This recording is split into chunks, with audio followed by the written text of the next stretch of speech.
안녕하십니까, 우영표입니다. 환율에 대해서 간략한 설명 드리도록 하겠습니다. 우선 환율이 정해지는 원리 설명드릴 텐데요.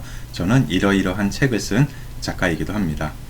먼저 살펴본 것은 환율이 정해지는 원리는 무엇이냐, 거기 더해서 강달러, 약달러로 했을 때 무슨 뜻이냐에 대한 걸 한번 보도록 하겠습니다.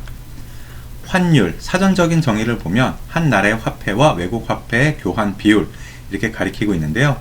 외국 화폐 보시면은 표기법이 굵은 글씨로 보시는 바와 같습니다. 미국 USA의 달러는 USD, 일본 재팬의 엔은 JPY, 중국과 한국 각각 이렇게 CNY 또는 KRW, 참고로 한국 원은 코리아 원 이렇게 표기되고 있다는 점도 보시면 좋을 것 같은데요. 현재 시세를 보면은 25년 12월 9일 정오를 기준으로 했을 때 1달러를 바꾸기 위해서는 우리나라 돈 1470원이 필요합니다. 바꿔 말하면은 1원의 가치는 0.00068 US 달러다 라고 볼 수가 있겠고요. 비슷한 원리로 1달러는 일본 돈이라 바꿀 때는 155엔, 그래서 1엔은 0.0064 USD다 라고 볼 수가 있고, 1엔은 우리나라 돈이랑 비교했을 때 9.44원의 가치를 가진다. 그래서 1원은 바꿔서 계산하면 0.11 JPY다 라고 하고 있는데요. 그래서 이 보시면은 1달러에 얼마냐 라고 표기하는 게 사실은 좀 눈에 좀 잘 들어옵니다. 예를 들어서 1원이 얼마냐 하면 0.00068 USD, 자릿수도 많이 들어가고 또 소수점 자리 요거 이제 치다가 또 틀릴 수도 있고 하기 때문에 이 보통의 기준으로는 1달러에 얼마다, 그러니까 좀 더 강력한 통화 US 달러가 어떤 세계 표준이 되고 있다라고 이제 보시면 되겠습니다.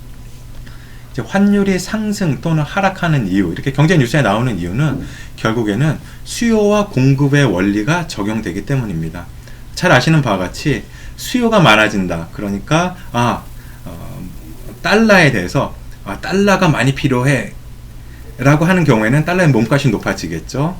반대로 달러에 대해서 공급이 많아진다, 물건이 흔해진다 라고 하면은 그 가치는 낮아지는 거잖아요. 그래서 미국이 이 화폐 가치를 낮춘다, 기준금리 내린다, 돈값이 싸진다 라고 하면은 이제 공급이 많아진다 라고 하는 측면에서 이 달러 약세, 그러니까 이 미국의 달러가 수요가 올라가거나 아니면 공급이 줄어들거나 하면은 달러는 강세가 되겠고, 반대로 만약에 미국 돈에 대한 수요가 줄어들어요. 근데 공급이 많아진다 라고 하면은 이거는 달러 가치가 강했다가 약해지겠구나 라는 걸로 이해를 하시면 되겠습니다.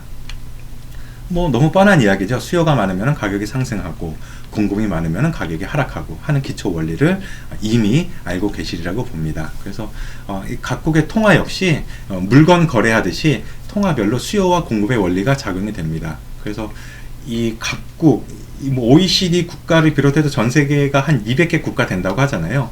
그런 것들이 서로 얽혀가지고 막 이제 플레이를 하고 있는데요. 결국에는 그 메이저 플레이어, 힘센 놈들 보면은 미국, 유럽, 일본, 중국 등이 있고, 한국도 이제 강대국이 이제 되고 있으니까 주요 플레이어다의 위치, 주요 플레이어의 위치에 올라갈 가능성이 높다라고 보시면 되겠습니다. 자, 이제 기본적인 거 이제 설명드리도록 하겠습니다.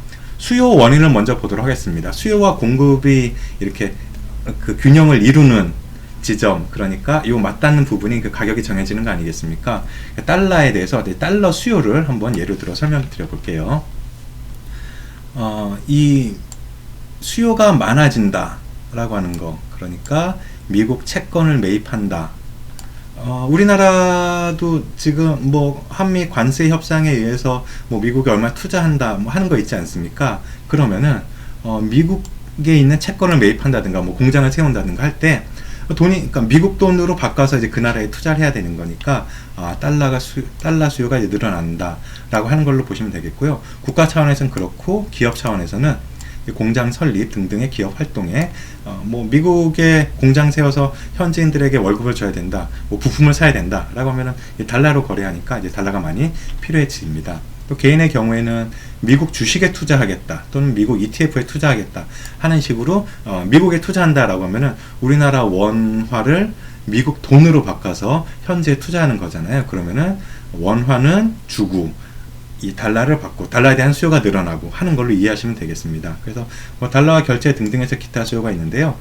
이 국가, 기업, 개인 차원에서는 다 이러한 원인으로 이 달러 수요가 늘어나고 줄어나고 줄어들고 하는 그런 과정이 있다라고 보면 되겠습니다. 자, 수요를 봤으니까 그 다음에는 공급을 봐야겠죠. 공급을 보면 예를 들어서 이제 달러 공급도 한번 보겠습니다. 미국이 이제 재정 확대, 그러니까 돈을 많이 풀어서 이렇게 돈을 풀겠다라고 하면은 이 재정 정책, 재정 확대되는 거잖아요. 그러면은 달러를 많이 푼다는 거니까 공급이 많아지는 거고, 무역 적자, 달러에 들어오는 돈보다 달러를 밖으로 뿌리는 돈이 더 많아지면은 달러가 그만큼 이 흔해지는 거니까 그만큼 이제 공급이 많아진다라는 걸 보시면 되겠습니다. 같은 원리로 기업이 미국 외에 지역 투자, 그러니까 미국이 아닌 해외에 투자한다. 예를 들어서 미국 기업이 한국 기업에 투자한다면은 미국 돈을 원화로 바꿔서 이 한국 사람들한테 월급을 줘야 되잖아요. 그러니까 미국 돈을 주니까 달러 공급이 많아진다라는 측면을 이해하시면 되겠고요. 개인들은 이제 한국 여행을 한다. 그러면은 뭐 한국 편의점 와서는 뭐 1달러, 2달러를 주는 게 아니라 그것도 이렇게 달러를 원화로 바꿔야 되는 거잖아요. 그러니까 이 한국 돈이 그만큼 많이 필요하고 미국 돈은 이제 뿌리는 거고, 그래서 이렇게 달러 공급이 많아진다라고 하면은 그 달러의 가치가 좀 낮아지는구나 라고 이해하시면 되겠습니다. 그런데 워낙에 이런 공급보다 지금 수요가 많은 상황이라서 지금 달러가 좀 강세다. 그래서 우리나라가 지금 경제 상황이 많이 지금 뭐 비상사태다 라고 이해하시면 되겠습니다. 그래서 강달러라고 했을 때는 이제 환율이 오른다. 그러니까 이 달러를 바꾸기 위해서 더 많은 원화를 지급해야 된다. 달러의 가치가 높아진다 라고 하는 표현이랑 같기 때문에 강달러라고 하는 것은 환율이 오른다 라는 말과 연결이 되고, 그래서 좀 해석하면은 달러를 구매하기 위한 원화가 많아진다, 즉 원화 가치가 낮아진다 라고 보시면 되겠습니다. 그래서 이 강달러의 부작용이라고 할 수가 있는데요. 수입 원자재 가격 상승, 그러니까 예를 들어 보겠습니다.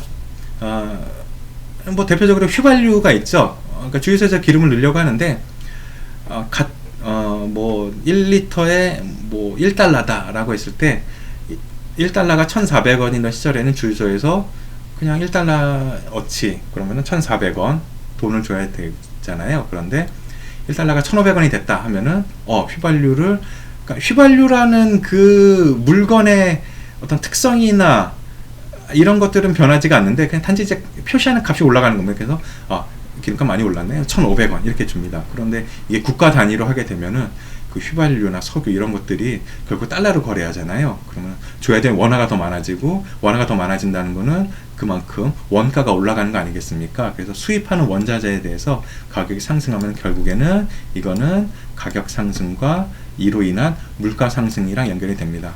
다음에 제가 준비한 거는 원화가 상승하냐 하락하냐 하는 것들이 몇 가지 결정 요소가 있습니다. 그래서 이런 것들에 대해서 설명을 드리도록 하겠고, 또 다른 영상에서는 원화가 상승하면 어떻게 되느냐, 원화가 하락하면 어떻게 되느냐, 그래서 과연 원화가 얼마가 될 거냐 등등의 어떤 그 경제 상황에 대한 이에 따른 그 원화 예측을 한번 말씀드려 보도록 하겠습니다. 준비한 이야기는 여기까지입니다. 제가 준비한 자료는 PDF로 다운로드 받으실 수 있으니까 설명란 링크 참고하시면 되겠습니다. 긴 시간 수고 많으셨습니다. 감사합니다.